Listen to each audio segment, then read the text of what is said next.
ভাবিয়ে ইতানে 3 জনে ফোন দিছে আমার, ভাই হনো বুদ্ধিরা কিতা দিতাম, আমি কই তো দিছো কিতা, আমি কিন্তু একটা ইয়া করে দিছি, আমি হনো ডাইনে বামে চাইও না, নমুনা খারাপ দেখলে ফিস টাইমে জাগিবা, মাস শেষে বেতনটা ফাইলে সারছে।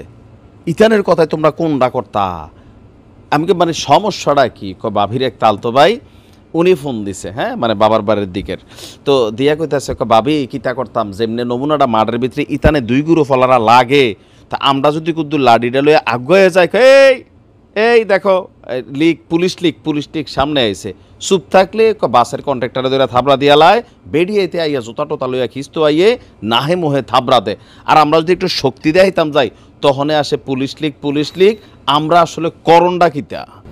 আমরা রয়েছে ডাবল জ্বালা, রাস্তার ভিতরে ডিউটি করতে আসি, ড্রাইভারের কইছি গাড়িটা থামাও, তে কয় বৈষম্য বিরোধী বাংলাদেশ, নতুন দেশ, এমনি আন্দোলন করছি না, আমরা ড্রাইভারও আন্দোলন করছি, কোনো চেকপোস্ট মানে না, কই এতে 60 জনের গাও যেয়া ঝাপাইয়া পড়ছে, বেশি বাড়াবাড়ি করলে কিন্তু পুলিশ লিগ বানাই দেবো, এরকম একটা দৃশ্য। তো পরে আমি কইছি হনো নমুনাটা যত খারাপ, ওই সার্জিসে আবার ডাক দিছে, কয় পুলিশ কি করে, তারা কেন আগে এলো না? আগে যে কিতা করতো, আগে যে এখানে বিপদও পড়তো, তারা যদি পরিস্থিতি সামলাইতে যায়, তো তারার তো ভেতরের পুলিশ বার করতে হবে, তো পুলিশ বার করলে তো আবার হয়ে যাবে পুলিশ লিগ, আরেক তার আবার দাবি দেওয়ার ভিতরে আন্দোলনে নামা যাবো, পুলিশ ফোর্সে মাইনকার চিপায়।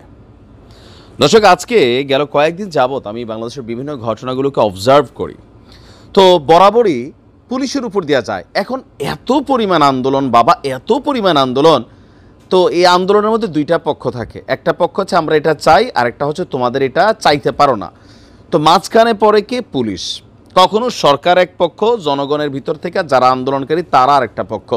এই যে এক পক্ষ কয় ইউনূসের বাসা ঘেরাও কইরাম, সচিবালয় ঘেরাও কইরাম, তো আরেক পক্ষ সরকার পক্ষ কয় 500 পুলিশ নামাই দাও। তো পুলিশ নামানোর পরে যারা আসে, তারা যখন পুলিশকে মোকাবেলা করতে আসে, আগের যেরকম একটা ডর ভয় ছিল এখন এটি নাই। তো না থাকার কারণে কি হচ্ছে, যে পুলিশের ব্যারিকেড বাধা এগুলা ডিঙানো যায়। আবার যদি পুলিশ বাধা দেয়, তাহলে পুলিশের বিরুদ্ধে এই আমজনতার একাংশ তারা কিন্তু অ্যাকশনে চলে যায়।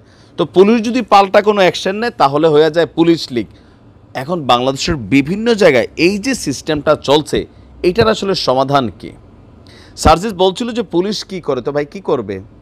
পুলিশে তো একটা জায়গা দিতে হবে, যে পুলিশের হাতে লাঠি আছে, তো পুলিশ লাঠি দিয়ে বাড়ি দিলে বিপদে পড়ে, আবার বাড়ি না দিলে তোমরা বলবা যে পুলিশ অসহযোগিতা করতেছে। কারণ বাঙালির ভিতরে এখন যেই উন্মাদনা আছে এক এক শ্রেণীর, যারা রাজপথে নামে মনে যে একদম সব ফাইরা চিরা ফেলবো, তো সেখানে পুলিশ বাধা দিলেও বিপদ, না দিলেও পুলিশের বদনাম।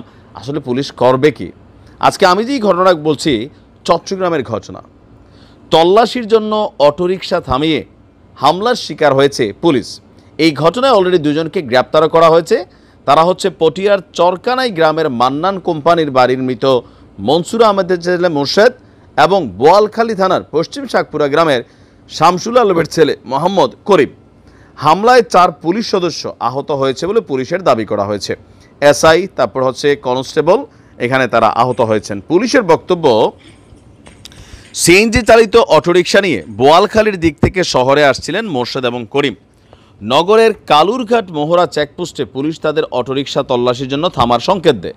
এ সময় তারা পুলিশের সাথে উত্তেজিত হয়ে বাকবিতণ্ডা শুরু করে, এক পর্যায়ে পুলিশের সঙ্গে ধস্তাধস্তি হয়।